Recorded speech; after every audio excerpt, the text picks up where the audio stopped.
Assalamualaikum everyone. Hope you are doing well. In this video, I will share my interview experience in School of Biological Sciences, Punjab university. और मैं आपको guide करूंगी कि आपने इस department के लिए अपने इंटरव्यू को किस तरह प्रिपरेशन करनी है। ठीक है, तो सबसे पहले फर्स्ट एंड फॉरमोस्ट थिंग जो मैं आपको सबसे पहले कहूंगी कि आपने किसी भी डिपार्टमेंट में इंटरव्यू दे रहे हैं, बेशक वो एसपीएस है, कैंप है, एसपीबी है, या किसी भी डिपार्टमेंट में आप इंटरव्यू दे रहे हैं, तो सबसे इंपॉर्टेंट जो चीज़ है ना वो है आपका इंट्रोडक्शन। ठीक है, जहां पे आप इंटरव्यू के लिए जाते हैं सबसे पहले आपको यही कहा जाता है कि इंट्रोड्यूस योरसेल्फ। तो आपने इंट्रोडक्शन अपना जो है वो बेहतरीन प्रिपेयर करना है। इसके लिए जो बेसिक पॉइंट्स हैं इंट्रोडक्शन में वो मैं आपको बता देती हूँ। फर्स्ट ऑफ ऑल तो आपका नेम होगा ऑब्वियसली। उसके बाद आपने जो है अपना इंटर कहाँ से किया था, बीएस आपका कहाँ से है, क्या कौन सी डिग्री है आपकी बीएस की। नेक्स्ट आप बता सकते हैं आपका सीजीपीए बता सकते हैं। अगर आपको कोई अवार्ड्स मिले हुए हैं अपनी बीएस में तो वो आप डिस्कस कर सकते हैं। अगर आपकी डिस्टिंक्शन है अपनी बीएस में, मींस अगर आप गोल्ड मेडलिस्ट हैं, सिल्वर मेडलिस्ट हैं, कुछ भी हैं, तो आप वो भी मेंशन करें, इससे अच्छा इंप्रेशन पड़ेगा। ठीक है, नेक्स्ट मैं आपसे ये कहूँगी कि अगर आपने बीएस में कोई रिसर्च की हुई है अपनी, ठीक है, कुछ स्टूडेंट्स होते हैं जो रिसर्च करते हैं, कुछ होते हैं जो इंटर्नशिप्स वगैरह करते हैं, तो आप उसको भी ज़रूर मेंशन करें। अपने रिसर्च का टाइटल बता सकते हैं। ये बहुत इंपॉर्टेंट है कि आप अपने इंट्रोडक्शन में अपने रिसर्च एक्सपीरियंस को या अपनी इंटर्नशिप जहाँ पे की हुई है आपने, वो ज़रूर मेंशन करें। ठीक है, रिसर्च का टाइटल बताएंगे और मैं आपसे ये कहूँगी कि आप वन लाइनर जो है ना इंट्रोडक्शन में, वो अपनी रिसर्च के बारे में बता दें। ये नहीं कि आप इंट्रोडक्शन में ही अपनी रिसर्च को एक्सप्लेन करना शुरू कर दें। वन लाइनर एक बनाएं अपनी रिसर्च का, मतलब पर्पस या उसका जो रिजल्ट है एक ओवरऑल, उसको वन लाइनर एक्सप्लेन करें। ठीक है, एंड पे आप अपनी हॉबीज़ बता सकते हैं। मतलब ये बेसिक टिप्स हैं जो आपने अपने इंट्रोडक्शन में ज़रूर मैंशन करनी है। ओके, ये हो गया आपका इंट्रोडक्शन। ये सबसे बेसिक पॉइंट है, इंट्रोडक्शन बहुत अच्छे से प्रिपेयर कीजिएगा क्योंकि ये आपका फर्स्ट इंप्रेशन है। नेक्स्ट जो चीज़ आ जाती है ना सबसे ज़्यादा इम्पोर्टेंट है, वो है आपका सेकंड जो क्वेश्चन पूछा जाता है हर डिपार्टमेंट में, वो ये होता है कि अगर आपने रिसर्च किया है आप उसको एक्सप्लेन करें।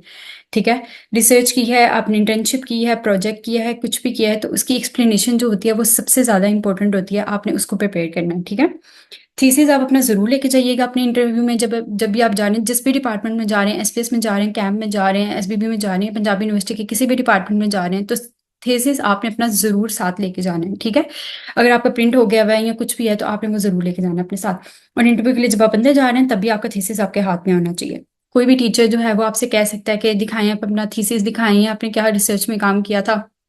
तो ये ना हो कि आप ये कहें कि मैंने रिसर्च तो की थी लेकिन इस टाइम मेरे पास थीसिस नहीं है, तो इससे इंप्रेशन जो है ना वो अच्छा इंप्रेशन नहीं जाता। तो थीसिस जरूर लेके जाइएगा अपने साथ।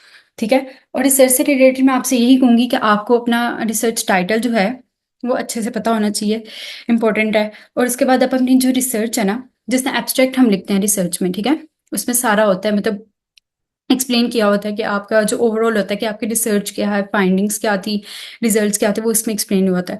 तो मैं आपसे यही कहूँगी कि आप एक एब्स्ट्रैक्ट और समरी जो है ना अपनी जो है रिसर्च की वो प्रिपेयर कर लें, क्योंकि उस टाइम इंटरव्यू में इतना तो टाइम नहीं होगा कि आप उनको हर चीज़ एक्सप्लेन करें कि हमने ये किया, ये किया, ये किया रिसर्च में। ठीक है, इतना टाइम नहीं होता। तो आप एक ना रिसर्च की समरी, एब्स्ट्रैक्ट तो चलो छोटा सा होता है ना, तो आप ऐसा करें एक समरी से प्रिपेयर कर लें जिसमें आपका रिसर्च का पर्पस हो, एम क्या था आपका रिसर्च करने का। ठीक है, आपकी फाइंडिंग्स क्या थी, आपके रिजल्ट्स क्या थे, कंक्लूजन क्या निकला। ये 5 बेसिक पॉइंट्स हैं, पर्पस, एम, उसके बाद आपकी फाइंडिंग्स क्या थी, मेथोडोलॉजी क्या यूज़ की, आपके रिजल्ट्स क्या थे, कंक्लूजन। इसका आपने जो है ना एक समरी से बना लेनी है।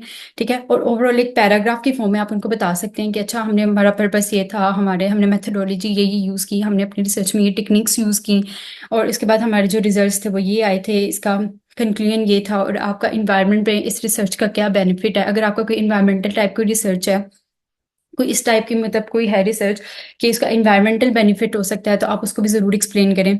अगर कोई ऐसी रिसर्च है जिसका ह्यूमंस के लिए कोई बेनिफिट है, तो आप उसको भी ज़रूर अपने जो है वो बेसिक पॉइंट के तौर पे अपने रिसर्च में जो है ना वो एक्सप्लेन करें। ठीक है, ये जो सारी चीज़ें हैं ना ये आपके सारे इंटरव्यूज़ के लिए बहुत ज़्यादा इंपॉर्टेंट है, बेशक वो एसपीएस में दे रहे हैं, ये किसी भी डिपार्टमेंट में देना है। ठीक है, तो ये 2 क्वेश्चंस मैंने आपको एक्सप्लेन किया है। फर्स्ट, इंट्रोड्यूस योरसेल्फ, बहुत अच्छा प्रिपेयर करना है। नेक्स्ट, अपनी रिसर्च का, अगर आपने रिसर्च किया तो आपने वो करना है। अब उन स्टूडेंट्स की बात कर लेते हैं जिन्होंने रिसर्च नहीं की हुई। ठीक है, तो उन्होंने क्या करना है कि उन्होंने इंटर्नशिप की होगी, जाहिर सी बात है बीएस में, तो वो अपनी इंटर्नशिप के बारे में बता सकते हैं। ठीक है, वो अपनी इंटर्नशिप की एक समरी बना लें कि हमने इंटर्नशिप कहाँ पे की थी। ठीक है, इंटर्नशिप में हमने कौन कौन सी टेक्निक्स यूज़ की, उस टेक्निक्स को सीखने का हमें आगे क्या बेनिफिट हो सकता है, ठीक है, और इंटर्नशिप का एक्सपीरियंस हमारा कैसा था, मतलब वो इंटर्नशिप की एक ओवरऑल जो है ना वो समरी बनाने, ठीक है। प्रोजेक्ट किया था तो आप उसी तरह जो है ना अपने बेसिक पॉइंट्स कर लें। तो ये जो है ना, ये तो दो हैं याद करने वाली चीज़ें इंटरव्यू में आपकी। इंट्रोडक्शन भी आपने प्रिपेयर करके जाना है, ये नहीं कि उस टाइम आप बैठ के कर रहे हैं, क्योंकि उस टाइम इतना वो पैनल बैठा होता है आपका इंटरव्यू का, के लिए जो पैनल बैठा होता है उसके सामने आप जो है ऐसी कुछ भी नहीं बोल सकते। आपको जो है अपना जो फर्स्ट इंप्रेशन है ये दो क्वेश्चंस का वो बहुत अच्छा सा देना है, ठीक है। तो ये दो चीज़ें आपने प्रिपेयर करके जानी है। नेक्स्ट हम बात कर लेते हैं, मैं आपको उससे अपना इंटरव्यू एक्सपीरियंस शेयर करती हूँ एसपीएस का, कि हमारे क्या इंटरव्यू में मुझसे क्वेश्चन की गई थी। तो एसपीएस के ये दो क्वेश्चंस के बाद हमारे पास जो था नेक्स्ट क्वेश्चन, उन्होंने यही पूछा था कि मतलब प्रोटीन से रिलेटेड क्वेश्चंस किए गए थे मुझसे इंटरव्यू में, क्योंकि मेरी डिग्री जो थी वो बायोकेमिस्ट्री में है, ठीक है। तो आपकी जिस तरह से डिग्री होगी ना, क्योंकि एसपीएस में है कि जनरल डिग्रीज के स्टूडेंट्स आते हैं, मतलब जोलॉजी से भी आ रहे होते हैं, माइक्रोबायोलॉजी के भी आ रहे होते हैं, बायोकेमिस्ट्री बायोटेक्नोलॉजी। उसमें ये नहीं है कि अगर जिस तरह एमएमजी में है कि आप माइक्रोबायोलॉजी वाले ही अप्लाई कर सकते हैं, तो इसमें एक जनरलाइज्ड इंटरव्यू होता है, ठीक है। अगर आप उनको बता रहे हैं कि आपने बायोकेमिस्ट्री में अपना ग्रेजुएशन किया है तो वो बायोकेमिस्ट्री से रिलेटेड क्वेश्चनिंग आपसे ज़्यादा करते हैं। अगर आप कहते हैं कि आपने बोटनी से रिलेटेड किया तो उससे रिलेटेड करेंगे, बायोटेक्नोलॉजी से रिलेटेड था वो बायोटेक्नोलॉजी से रिलेटेड करेंगे क्वेश्चनिंग आपसे, ठीक है। अब जैसा मेरी बायोकेमिस्ट्री से रिलेटेड था तो उन्होंने मुझसे प्रोटीन से रिलेटेड क्वेश्चन की थी कि आपके पॉजिटिवली चार्ज अमाइनो एसिड्स कौन से हैं, नेगेटिवली चार्ज अमाइनो एसिड्स कौन से होते हैं। तो आपने ये जो है ना मतलब 20 जो अमाइनो एसिड्स हैं ये आपको पता होना चाहिए कि इसमें हाइड्रोफोबिक कौन से हैं और एरोमेटिक कौन से हैं, पॉजिटिवली चार्ज नेगेटिवली चार्ज, ये जो आपके फिंगर टिप्स पे होने चाहिए अमाइनो एसिड्स, ठीक है। ये पूछे जाते हैं नेम्स। ये तो नहीं कहेंगे कि साइड चेन में कौन सा मतलब वो ग्रुप प्रेजेंट है, इस तरह की क्वेश्चनिंग नहीं होगी, लेकिन एक बेसिक जनरलाइज्ड जो क्वेश्चन होता है ना वो आपसे पूछा जाएगा, ठीक है। तो आप अमाइनो एसिड्स को अच्छे से प्रिपेयर कर लें, क्योंकि उससे रिलेटेड मुझसे क्वेश्चनिंग की गई थी, ठीक है। जो नेक्स्ट मैं आपसे चीज़ कहूँगी वो टेक्निक से रिलेटेड है। मोस्ट इंपॉर्टेंट जो टेक्निक जिसके से मतलब क्वेश्चनिंग की जाती वो थी पीसीआर, पॉलीमरेज चेन रिएक्शन, ठीक है। मुझसे पूछा गया था कि पीसीआर का जो है फुल फॉर्म क्या है और इसका प्रिंसिपल क्या होता है, मतलब किस बेस पे ये डिपेंड कर रहा है, ठीक है। तो वो वाला एक क्वेश्चन था मेरा। और बाकी जो हैं वो जनरलाइज क्वेश्चन थे, मतलब कार्बोहाइड्रेट से रिलेटेड थे और मॉलिक्यूलर बायोलॉजी से रिलेटेड थे, मतलब ट्रांसलेशन वगैरह से रिलेटेड क्वेश्चन थे। तो इसमें ना मतलब एसपीएस का इंटरव्यू मैं ये कहूँगी कि इतना भी डिफिकल्ट नहीं था, लेकिन अगर आपने अच्छी से मतलब आपको बेसिक कॉन्सेप्ट्स पता है ना अपने, तो आप इजीली जो है ना इंटरव्यू को अपने क्लियर कर सकते हैं, और इंटरव्यू में इतने डिफिकल्ट क्वेश्चन की भी नहीं जाती, ठीक है। ठीक है, so best of luck for your interview. Thank you so much.